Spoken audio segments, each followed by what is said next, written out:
성소 최종 목적지인 지성소, 하나님과 인간이 다시 만나는 곳.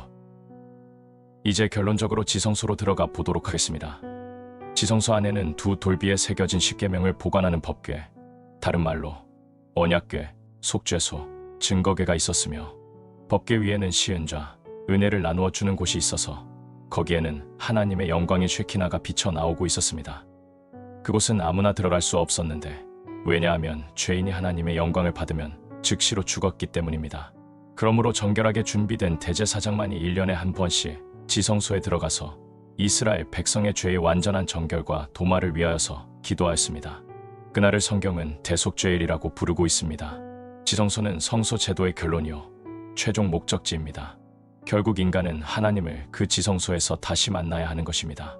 그룹들은 그 날개를 높이 펴서 그 날개로 속죄소를 덮으며 그 얼굴을 서로 대하여 속죄소를 향하게 하고 속죄소를 궤 위에 얹고 내가 내게 줄 증거판 십계명을 궤 속에 넣어라. 거기서 내가 너와 만나고 속죄소 위 곧 증거궤 위에 있는 두 그룹 사이에서 내가 이스라엘을 위하여 내게 명할 모든 일을 내게 이르리라. 성소의 구조와 그 제도에 새겨져 있는 성소뜰에서의 죄의 용서 칭의와 성소 안에서의 성화의 경험은 결국에는 인간을 지성소에 계신 하나님의 영광의 임재 앞에서도 죽지 않고 영원히 살 수 있는 사람으로 변화시키시는 하나님 구원의 역사의 국면들을 보여주고 있는 것입니다.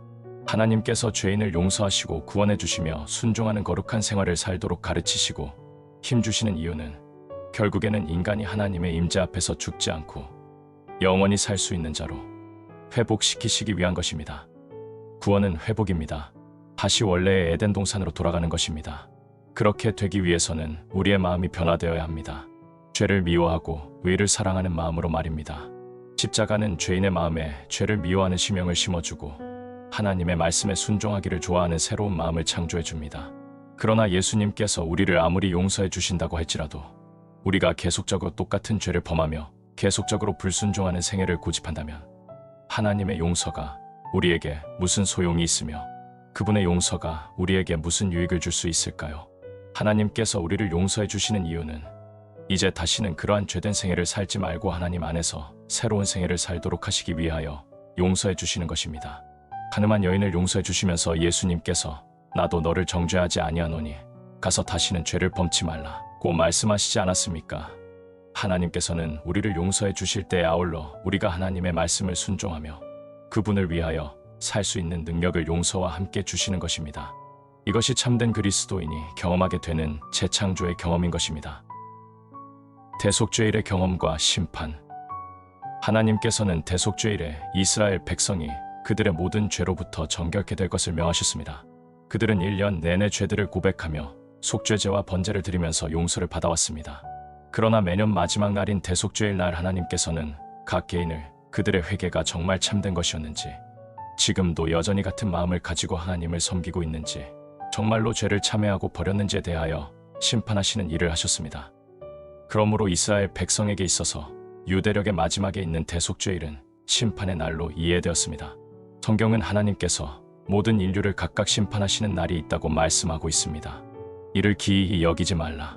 무덤 속에 있는 자가 다 그의 음성을 들을 때가 오나니 선한 일을 해한 자는 생명의 부활로, 악한 일을 해한 자는 심판의 부활로 나오리라. 이는 정하신 사람으로 하여금 천하를 공의로 심판할 날을 작정하시고, 내가 어찌하여 형제를 판단하느뇨?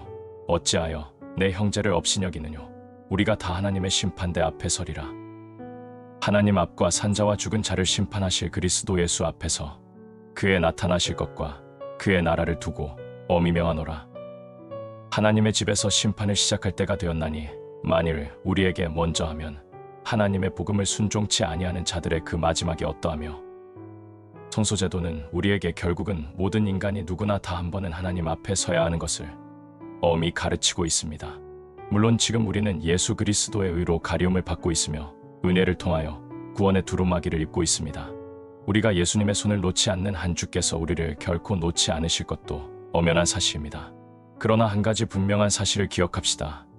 이제 곧 머지않은 장래에 하나님께서는 지금까지 태어났던 모든 인류를 각각 그 동기와 마음을 살펴서 그들의 믿음의 동기가 참된 것이었는지, 진실로 하나님을 사랑하며 말씀을 따라 살아왔는지, 살아오지 않았는지를 헤아리시기 위하여 마지막 심판을 행하실 것입니다. 우리는 성경의 가르침을 통하여서 그 사실을 분명하게 확인할 수 있습니다. 대속죄일 날에는 아사셀 염소에게 모든 죄를 다 옮기어서 씌우고 광야로 데리고 나가 죽게 하는 일이 있었습니다. 이미 다 용서한 죄를 왜 그렇게 하는 것이었을까요? 왜냐하면 그리스도의 속죄를 받아들이기를 거절하고 죄에 매달려 있기를 선택한 죄인들은 최후의 날에 멸망당하는 심판을 받게 될 것이라는 사실을 상징적으로 가르쳐주기 위해서입니다. 하나님은 사랑의 하나님이십니다. 예수님께서는 십자가에서 당신의 죽음으로 속죄를 이루신 후 부활하셔서 하늘 성소로 들어가셨습니다. 예수님께서 이 땅에 계셨을 때 그분의 봉사와 십자가에서의 희생은 성소뜰에서 이루어진 일을 보여주셨습니다. 지금도 그리스도께서는 여전히 사람들을 위하여 중보하고 계시므로 빛을 구하는 자들에게는 빛이 주어질 것입니다. 그리고 이제 인류에 대한 은혜의 시간이 끝나고 하늘 성소에서 세상에 살아있는 모든 사람들은 거룩하신 하나님 앞에 서게 될 것입니다. 그리스도를 따르는 사람들은 등불을 준비하여 신랑을 기다렸던 지혜로운 여인들처럼 그분의 재림을 맞이하기 위한 준비를 해야 할 것입니다. 예수님께서는 십자가에 못 박히셨고 당신의 이마와 얼굴은 가시관에 찔려서 흘러내리는 피로 얼룩졌는데 바로 그때 동물의 희생제사와 예물을 드리는 제도와 예식이 폐지되었으며 유대인들이 구약시대 동안에 지켜왔던 성소와 관련된 행사인 절기나 월삭이나 율법들은 이제는 모두 폐지되었습니다. 왜냐하면 이러한 모든 의식이나 유대인들이 지키던 절기들은 예수 그리스도께서 인류의 죄를 위하여 십자가에 돌아가시는 대속제물이 되실 것이라는 사실을 표상적으로 가르쳐주는 그림자에 불과했기 때문입니다. 성소에서 거행된 모든 예식의 원형이신 그리스도께서 십자가에서 어린 양으로서 죽으셨기 때문에 구약시대 동안에 이 놀라운 사건을 예표하는 그림자로서 사용되었던 지상의 성소의식은 더 이상 의미가 없는 것이 되어버렸습니다. 그러므로 바울은 이 사실을 다음과 같이 기록하였던 것입니다. 우리를 거스리고 대적하는 의문에 쓴 증서를 도말하시고 체하여 버리사 십자가에 못 박으시고 십자가로 승리하셨느니라. 그러므로 절기나 안식일을 인하여 누구든지 너희를 편mon하지 못하게 하라. 이것들은 장래일의 그림자니 몸은 그리스도의 것이니라. 동물의 희생제도에 대해서 기록한 의문의 율법은 세상 죄를 지고 가는 하나님의 어린 양인 그리스도의 죽음에 의해서 제사 제도의 목적과 그 완전한 의미가 실현될 때까지만 존재하도록 되어 있었습니다.